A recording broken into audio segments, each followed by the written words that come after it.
السلام علیکم فرینڈس. وعلیکم السلام. تو آج دوسرا دن ہے. صبح فجر کے ٹائم ہم لوگ جا رہے جلدی نماز پڑھنے کے لیے. آلموسٹ اذان کا ٹائم ہو گیا. انشاءاللہ پہنچ جائیں گے اذان تک. اور سامنے ہے مدینہ مسجد. چلو سلام علیکم.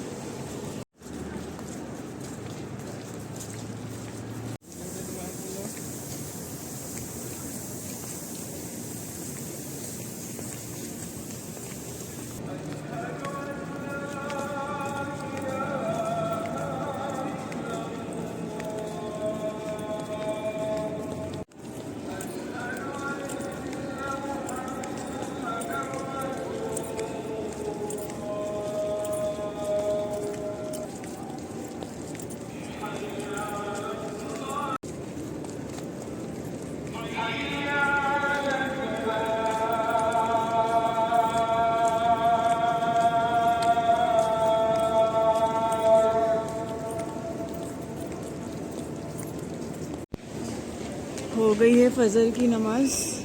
ابھی دیکھو جیسے ہی سورج نکلنا اسٹارٹ ہوگا یہ ساری امبریلا جو ہے یہ سلو کھلنا شروع ہو جائے گی.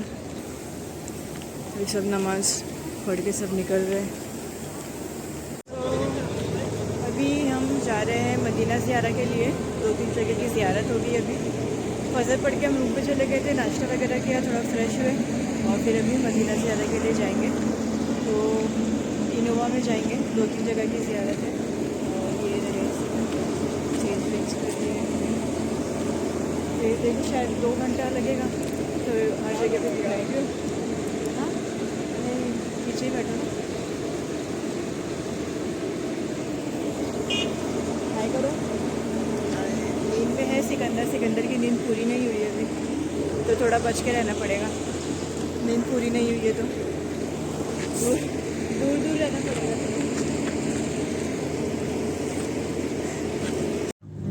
سامنے احد ہے, پیچھے مدینہ ہے. پیچھے ابھی ہم جا رہے ہیں مسجد شیخین. یہ وہ مسجد ہے جب جنگ احد پہ جانے کے لیے حضور نے یہاں کیمپ فرمایا تھا, اور یہاں پہ انہوں نے عصر, مغرب اور عشاء کی نماز ادا کی تھی. رات بھی انہوں نے یہیں گزاری تھی. پھر فجر کی نماز بھی انہوں نے یہیں پہ ادا کی تھی. اسی جگہ سے عبداللہ بن ابی اپنے 300 منافق لشکر کے ساتھ واپس مدینہ چلا گیا تھا. اس جنگ میں 1000 لوگوں کی تعداد تھی, جس میں سے 300 منافق مدینے لوٹ گئے تھے اور 700 صحابہ نے اس جنگ میں شرکت کی تھی. اسی مسجد میں حضور پاک نے اپنی فوج کا معائنہ کیا تھا کہ کون جنگ میں حصہ لے گا اور کون یہیں رکے گا. یہاں پہ انہوں نے عورتیں اور نابالغ لڑکوں مطلب بچوں کو منع کر دیا تھا کہ آپ لوگ یہیں پر رکیں گے. یہ سن کر نابالغ لڑکوں میں سے حضرت خدیج رضی اللہ تعالی عنہ نے آپ صلی اللہ تعالی وسلم سے درخواست کی کہ ان کے بیٹے حضرت رافع بہت اچھے تیر انداز ہیں, تو ان کو جنگ میں حصہ لینے کی اجازت دی جائے. آپ صلی اللہ تعالی وسلم نے اجازت دے دی. جب آپ صلی اللہ تعالی وسلم نے حضرت رافع کو جنگ میں آنے کی اجازت دے دی تو یہ سن کر حضرت سمرہ بن جندب انہوں نے بھی اپنے والد مرہ بن سنان سے شکایت کی کہ حضرت رافع کو جنگ میں حصہ لینے کی اجازت مل گئی تو مجھے کیوں نہیں ملی. مجھے بھی اجازت ملنی چاہیے, میں حضرت رافع کو کشتی میں ہرا سکتا ہوں. جب یہ بات آپ صلی اللہ تعالی علیہ وسلم کے پاس پہنچی تو انہوں نے حضرت رافع اور حضرت سمرہ کے درمیان کشتی کروائی, اور پھر آپ صلی اللہ تعالی علیہ وسلم نے دونوں کو جنگ میں آنے کی اجازت دے دی. اسی طرح کچھ اور لڑکوں نے بھی اپنی قابلیت دکھائی اور جنگ میں حصہ لے لیا. یہ بھی ایک مسجد ہے. جنگ احد ختم ہونے کے بعد حضور اکرم صلی اللہ تعالی علیہ وسلم واپس مدینے جا رہے تھے, تو اس جگہ پہ انہوں نے تھوڑا آرام فرمائے تھے. پہلے یہ مسجد نہیں تھی, صرف میدان تھا. بعد میں حکومت نے یہاں پہ مسجد بنا دی. تو اب ہم آ گئے مسجد فسا. جنگ احد کے بعد حضور اکرم صلی اللہ تعالی علیہ وسلم نے یہاں نماز پڑھی تھی. یہاں پہ انہوں نے ظہر اور عصر کی نماز پڑھی تھی, اور یہ بھی کہا جاتا ہے کہ اسی جگہ پہ انہوں نے 2 رکعت شکرانے کی نماز پڑھی تھی جنگ کے بعد. اور جنگ احد میں ہی حضور اکرم صلی اللہ تعالی علیہ وسلم کا دانت مبارک شہید ہوا تھا. یہ دیکھو آپ, یہ جو سامنے دیکھ رہے ہیں یہاں پہ ہی نماز پڑھی گئی تھی. یہ واحد ایک ایسی مسجد ہے جہاں حضور اکرم صلی اللہ تعالیٰ علیہ وسلم نے نماز بیٹھ کے پڑھائی تھی۔ نماز بیٹھ کے پڑھانے کی وجہ یہ تھی کہ حضور اکرم صلی اللہ تعالیٰ علیہ وسلم زخمی ہو گئے تھے، جس وجہ سے وہ کھڑے ہو کے نماز نہیں پڑھا سکتے تھے۔ یہیں پہ حضور اکرم صلی اللہ تعالیٰ علیہ وسلم پہ ایک آیت بھی نازل ہوئی تھی۔ جنگ احد ختم ہونے کے بعد بہت افراتفری ہو گئی تھی، کچھ لوگ جبل احد پہ رہ گئے تھے، کچھ یہاں وہاں چلے گئے تھے۔ جب آپ صلی اللہ تعالیٰ علیہ وسلم نے یہاں تشریف لائے اور جیسے ہی صحابہ کو معلوم ہوا کہ حضور اکرم صلی اللہ تعالیٰ علیہ وسلم مسجد فسا تک آئے ہیں، تو سب جمع ہونا شروع ہو گئے، اور جگہ کم ہونے کی وجہ سے آپ حضور اکرم صلی اللہ تعالیٰ علیہ وسلم کو تکلیف ہو رہی تھی، کیونکہ جگہ چھوٹی تھی اور وہ زخمی بھی تھے اور زیادہ رش ہو گیا تھا، زحمہ بڑھ گیا تھا۔ زیادہ رش ہونے کی وجہ سے سب کو ایک دوسرے کا دھکا لگنا شروع ہو گیا تھا۔ پھر بھی آپ صلی اللہ تعالیٰ علیہ وسلم اپنے صحابہ کرام سے کچھ نہیں کہہ رہے تھے۔ اسی وقت ایک آیت نازل ہوئی جس کا مفہوم یہ تھا کہ اے لوگو کھل کے بیٹھو تاکہ اللہ تعالیٰ بھی آپ لوگوں کے لیے آسانی فرمائے۔ پہلے یہ ساری چیزیں ایسے کھلی ہوئی تھی، لوگ یہاں پہ جا کے 2 رکعت نفل نمازیں بھی پڑھتے تھے، پر گورنمنٹ نے یہ سب بند کر دیا ہے، یہاں پہ جانا منع کر دیا، اندر جانے منع کر دیا ہے، اور اندر کی جو بھی تاریخی چیزیں مطلب مسجد ہے اس کے یہاں پہ بینر پہ فوٹو لگا دیا ہے، کیونکہ بہت سے لوگ وہاں جا کے شرک کرتے تھے، اس لیے حکومت نے اس جگہ کو سیل کر دیا ہے، بند کر دیا ہے۔ اب ہم آ گئے ہیں بیر روما۔ یہ وہ کنواں ہے جسے حضرت عثمان بن عفان نے خریدا تھا۔ حضور اکرم صلی اللہ تعالیٰ علیہ وسلم مکہ سے ہجرت کر کے مدینہ آئے تھے۔ صحابہ نے حضور صلی اللہ تعالیٰ علیہ وسلم سے کہا کہ یہاں پینے کے لیے اچھا اور میٹھا پانی نہیں ہے۔ ایک یہودی کے پاس کنواں ہے جس میں اچھا پینے لائق پانی ہے، پر وہ پانی بہت مہنگا بیچتا ہے اور ہمارے پاس اتنے پیسے نہیں ہیں کہ ہم اس سے پانی خریدیں، تو اب ہم کیا کریں؟ حضور اکرم صلی اللہ تعالیٰ علیہ وسلم نے اعلان کیا، جس نے یہودی کا کنواں خرید کے اسلام کو ہدیہ کیا، میں اسے جنت میں بشارت دوں گا۔ حضرت عثمان بن عفان نے یہودی سے کنواں خریدنے کی بات کی۔ یہودی نے منع کر دیا تھا کیونکہ یہودی کو پانی بیچنے میں فائدہ تھا۔ حضرت عثمان نے کہا مجھے آدھا کنواں بیچ دے۔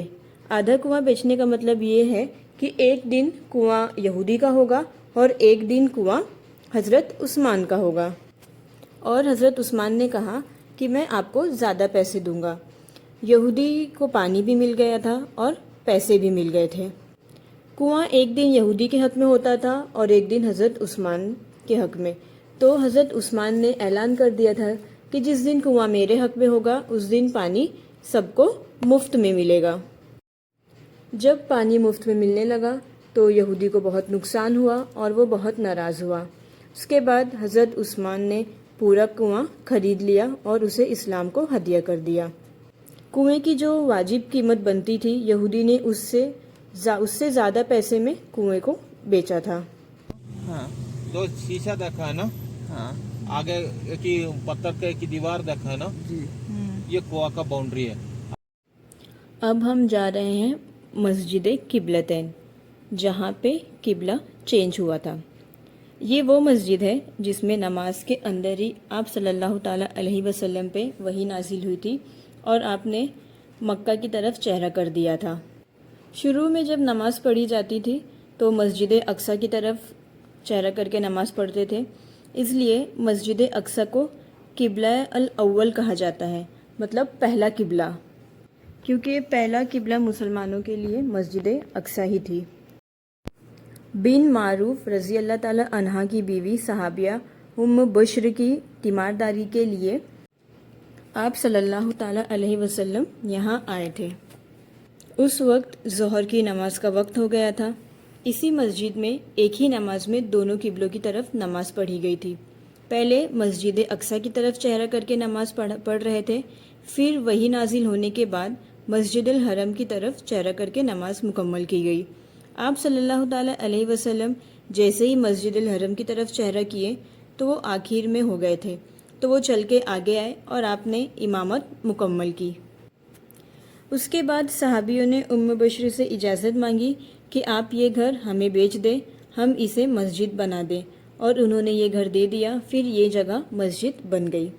ویسے تو مسجد قباء میں بھی دونوں جگہ چہرہ کر کے نماز پڑھی گئی تھی، مگر یہ مسجد زیادہ فیمس اس لیے ہے کہ اس میں ایک ہی نماز میں قبلہ چینج کیا گیا تھا، اس لیے اس کا نام مسجد قبلتین ہے۔ اب ہم جا رہے ہیں مسجد بنی حرم۔ غزوہ خندق کے دوران جب خندق کی کھدائی کی جا رہی تھی تو ایک صحابی نے آپ صلی اللہ تعالیٰ علیہ وسلم سے کہا، خندق کا کھودنا اور ہمارے پاس کھانے کے لیے کچھ نہیں ہے، پانی پی پی کے پیٹ میں بل نہ پڑ جائے، تو میں نے اپنے پیٹ کو سیدھا رکھنے کے لیے پتھر باندھ کے رکھا ہے۔ نبی پاک صلی اللہ تعالیٰ علیہ وسلم نے اس کی بات سن کے اپنا قمیض مبارک اٹھایا اور کہا، میں نے 2 پتھر باندھے ہوئے ہیں، جبکہ میں اللہ کا نبی ہوں۔ اللہ ہمیں آزمانا چاہتا ہے تو ہم کیا کر سکتے ہیں؟ حضرت جابر رضی اللہ تعالیٰ عنہ نے پورا واقعہ دیکھا۔ نبی اکرم صلی اللہ تعالیٰ علیہ وسلم نے اپنے پیٹ پہ 2 پتھر باندھے ہوئے ہیں۔ اسی وقت وہ اپنے گھر گئے اور اپنی بیوی سے کہا، گھر میں کھانے کا کیا سامان ہے؟ بیوی نے کہا، جو کچھ ہے یہ بکری کا بچہ ہے۔ حضرت جابر رضی اللہ تعالیٰ عنہ نے کہا، اس سے کھانا بنایا جائے تو کتنے آدمی کھانا کھا سکیں گے؟ تو ان کی بیوی نے کہا، یہ کھانا 5 آدمی کا ہو جائے گا، آپ جا کے نبی پاک سے دعوت کا بولیں، میں تب تک کھانے کا انتظام کرتی ہوں۔ حضرت جابر رضی اللہ تعالیٰ عنہ آپ صلی اللہ تعالیٰ علیہ وسلم کی خدمت میں حاضر ہوئے اور عرض کیا، مجھ سے آپ کی بھوک دیکھی نہیں جاتی، میرے گھر 5 آدمی کا کھانا ہے، آپ تشریف لائیں۔ تو نبی اکرم صلی اللہ تعالیٰ علیہ وسلم جتنے بھی صحابہ کرام تھے سب کو دعوت دے دی اور حضرت جابر بن رضی اللہ تعالیٰ عنہ کے گھر پہنچ گئے، اور انہوں نے وہ کھانا منگوایا اور اس کھانے میں اپنا لعاب دہن ڈال دیا اور اللہ سے دعا کی۔ حضرت جابر رضی اللہ تعالیٰ عنہ نے دیکھا سارے صحابہ کرام نے پیٹ بھر کے کھانا کھایا، پھر بھی کھانا کم نہیں پڑا، اور یہ سارا واقعہ اسی جگہ پیش آیا تھا۔ جدا کر دیا جگہ ہے، تم جانے تو جانا ہے، مشکل نہیں ہے، سمجھے نا؟ خالی دیکھنے کے لیے، ٹھیک ہے، سمجھے؟ کچھ بھی نماز کچھ بھی سجادہ ہے، خالی دیکھنے کے لیے، سمجھے نا؟ آگے ہوٹ بیٹھنے کا سیم پارٹ دیکھا نا؟ ہاں کدھر آگے آگے ادھر، گھنٹہ ٹاگو دیکھی ہماری، دیکھو ہوٹ بیٹھنے کا سیم پارٹ دیکھا ہے، ہاں دیکھا نہیں دیکھا ہے؟ یہ ادھر نا، ہاں یہ دیکھو یہ اونٹ بیٹھا ہوا ہے، ہاں آگے یہ دیکھا ہے؟ پہاڑ کے پاس، ہاں یہ کاننا تو بڑا ارے یہ نہیں دکھ رہا ہے۔ کیا ہے یہاں پہ؟ وہ حضور صلی اللہ علیہ وسلم یہاں پر بیٹھ کے کرتے تھے، نماز پڑھتے تھے۔ جہاں پہ حضور پاک صلی اللہ علیہ وسلم آتے نماز پڑھے تھے، پیچھے دیکھنا ہاں،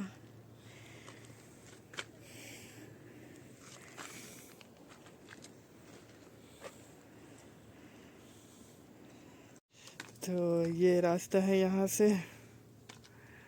پہاڑ اترنے کے لیے۔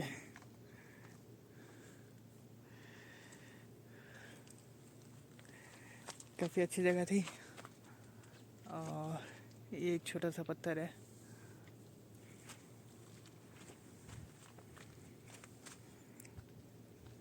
اوئے میلے تو رکو۔ تو اب نیکسٹ ہم جا رہے ہیں 7 مساجد، مطلب یہاں پہ 7 مسجد ایک ساتھ ہے۔ تو ابھی ہم جا رہے ہیں مسجد الفتح کی طرف، اسے قبولیت کا مقام کہا جاتا ہے۔ غزوہ خندق کے دوران آپ صلی اللہ تعالیٰ علیہ وسلم کا خیمہ مبارک یہیں پر تھا۔ آپ صلی اللہ تعالیٰ علیہ وسلم نے یہاں پہ ہی دعا مانگی تھی کہ اے اللہ، جو مشرکین تھے تو اللہ سے دعا کی تھی کہ یا اللہ ان کا جو عذاب ہے ہم پر سے ٹال دے۔ تو لگاتار 3 دن یہاں پہ انہوں نے دعا کی تھی، اور تیسرے دن ان کی دعا قبول ہوئی تھی۔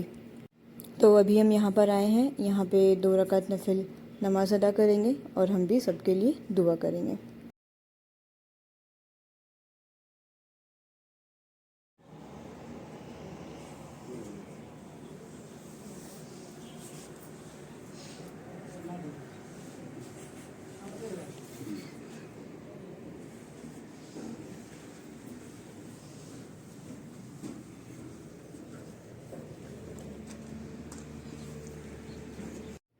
اب آپ یہاں نیچے جو مسجد دیکھ رہے ہیں یہ والی، یہ ہے مسجد سلمان فارسی. انہی کے مشورے سے یہاں پہ خندق کھودی گئی تھی.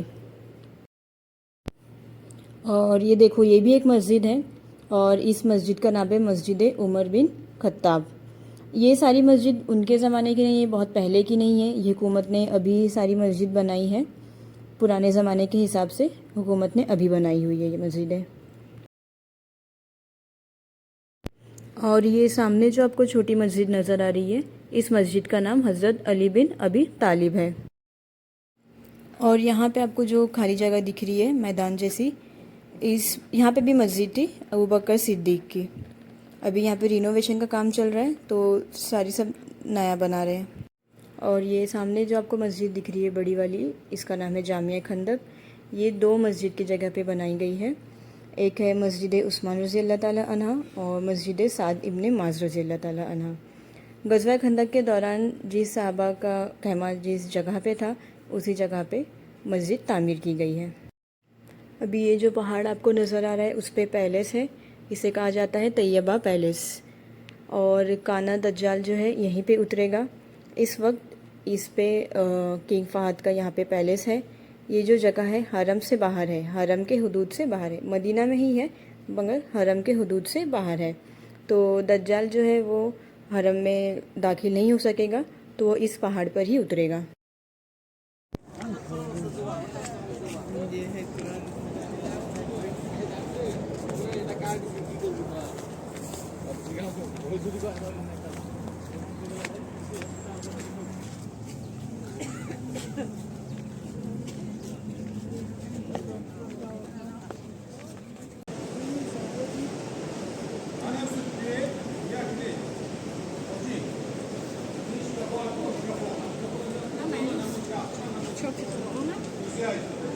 یہ پورا یہاں سے وہ آگے تک یہ پوری فیکٹری ہے.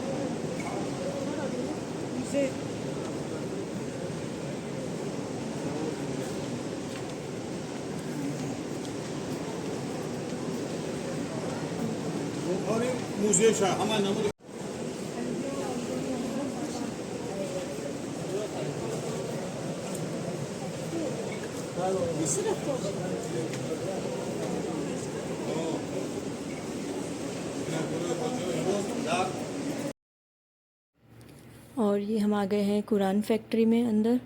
یہ مدینہ منورہ میں ورلڈ کی سب سے بڑی قرآن فیکٹری ہے. قرآن چھاپنے کی پرنٹنگ پریس ہے جو پورے سعودی عرب میں کہیں بھی نہیں ہے، بس مدینہ منورہ میں ہی ہے.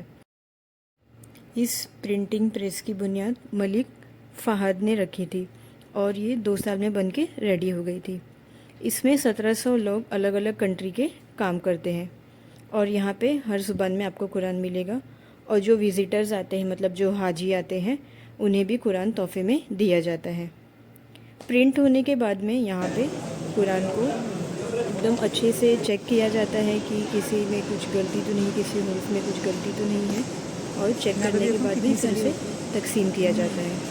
پورے سعودی عرب میں قرآن یہیں سے تقسیم کیا جاتا ہے. پرنٹ نہیں ہوا، یہ ابھی تک پرنٹ نہیں ہوا. پرنٹوں کے لیے نکال رہے ہیں، یہ جو رکھ رہے ہیں. یہ ہے مارس کوڈ، یہ اندھے لوگوں کا پڑھنے کے لیے. یہ انگلی لگا کے ایسے پڑھیں گے تو لوگوں کو سمجھ آ جاتا ہے.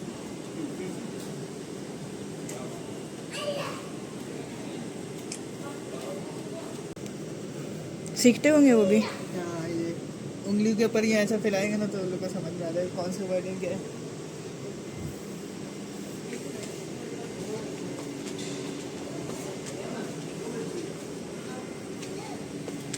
یہ دیکھو ہم کو کیا مل گیا، دکھاؤ. ہم کو بیسٹ قرآن ملی فری میں، جاتے جاتے وہاں سے. اچھی لگ رہی ہے نا. ہو گئی ہے یہاں پہ قرآن فیکٹری کی زیارت اور قرآن بھی مل گئی ہم لوگوں کو. ابھی نیکسٹ شاید گھر پہ ہی جانا ہے. نہیں، ابھی اور 2-3 جگہ جائیں گے. ہے اور 2-3 جگہ. ٹھیک ہے، ابھی اور 2-3 جگہ باقی ہے. دجال کا پہاڑ بھی دیکھ لیے جو کہ ہے حرم کی حدود کے باہر.